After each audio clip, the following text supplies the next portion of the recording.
మనము దీపం వెలిగించేటప్పుడు కొన్ని పద్ధతులను పాటించాలి. దీపం అనేది ఒత్తి వేసేటప్పుడు ఖచ్చితంగా పువ్వును కానీ, పసుపు, కుంకుమ, చందనం కానీ వేయాలి.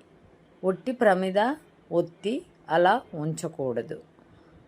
ఇంకో విషయం ఏంటంటే, దీపం మనము వెలిగించాక మధ్యలో దీపం కొండెక్కకూడదు. దీపం వెలిగించేటప్పుడు దీపంలో ఆయిల్ కానీ నెయ్యి కానీ మనం వేస్తాం కదా, అది పూర్తిగా అయిపోయి దీపం అప్పుడు ఒత్తే కొండెక్కాలి. అప్పుడు పరిపూర్ణమైనట్టు లెక్క.